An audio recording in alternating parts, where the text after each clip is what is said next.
Donald Trump still denies having sex with Stormy Daniels. Almost everyone in the country has accepted that the baby Christian president had an affair with a porn star while his new wife was home caring for their infant son, but not the president. This has put the president's defenders in a difficult position. They have to begin any discussion of the situation by stipulating that President Trump is lying about immoral behavior and a potentially illegal effort to cover it up lest they be dismissed as fools, and yet they then have to defend his continual lying about it. This cognitive dissonance has been hard on them. And, as a result, they've been forced to say some very, very stupid things. Here are 7 of the dumbest things we've heard from the mouths of Republicans defending Trump from the allegations. There was no affair. Few Republicans say they believe this. A poll conducted after Daniels' bombshell interview with 60 Minutes found that 9% of Americans still believed the president's account, that he did not have an affair. About 2% of Americans believe the world is flat, but among the deniers is Sarah Huckabee Sanders, who has been forced to deny the affair almost every day during her press briefing. Did the president approve of the payment? Reporters ask. Look, the president has addressed these directly and made it very well clear that none of these allegations are true, Sanders said, her voice quivering, on March 7.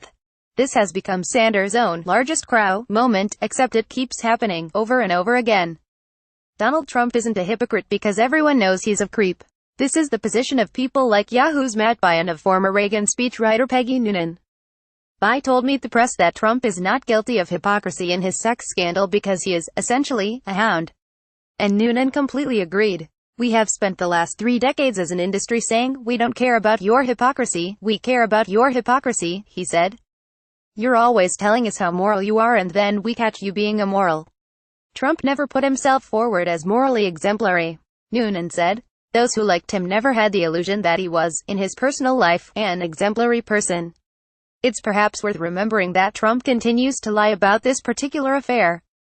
He has not come clean and owned it, like Bai and Noonan said. He is still engaged in lying and hypocrisy.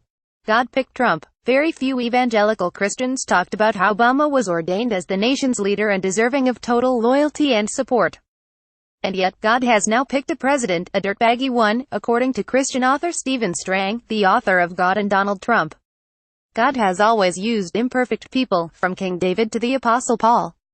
So we believe that God has raised up this unlikely person who is championing Christian values in a way no other president has, he said. Most people, and certainly most Christians, would consider a one-night stand different, especially as a private person. Actually, Stormy Daniels is bad for Democrats. This Hail Mary is the position of people like National Review columnist Ronald Brownstein, who insists that Trump having an affair with a porn star who his personal lawyer later illegally paid to cover up the affair is actually bad for Democrats. In Why Stormy Daniels Poses a Problem for Democrats, Brownstein argues that a situation in which Republicans are worried that the president's personal lawyer is going to flip and spill 2 decades of dirt is a problem for liberals. The intense media attention on Trump's personal deficiencies might not actually move many more voters than they already have, and the economic message pushed by Democrats, one that's rooted, in part, in the tax bill, is having a hard time breaking through, he writes. His argument basically boils down to Republicans in the suburbs being outraged but racially resentful working-class whites not caring about Stormy Daniels and valuing the $1.50 tax cut that bought them new Costco memberships. This from Ron Brownstein is dead on. https://t.co/nmway7r. No one is confused about the nature of Trump's character. What Dems need to focus on is the nature of vote as economic anxiety. Matt Bennett, at Third Way Matt, April 19, 2018. No one cares. This is the position of people like conservative pundit Tomi Lahren, who maintains that other more important things are going on. She said the media should be covering wall prototypes, instead of an apparent plot to violate campaign finance laws to silence an accuser. Americans don't have time for that, Lahren told TMZ. I'm so tired of hearing about this. They're covering this now, what, because their Russia story is falling apart? I don't even care enough to think about it. This is the position of outgoing Speaker of the House Paul Ryan, who won't talk about the Daniels affair. I haven't put a second of thought into this. It's just not on my radar screen, Ryan said. She's a slut. This is the actual position of some of Trump's actual real-life friends, such as conservative radio host Michael Savage, who was invited to travel to France on an official state visit with Trump.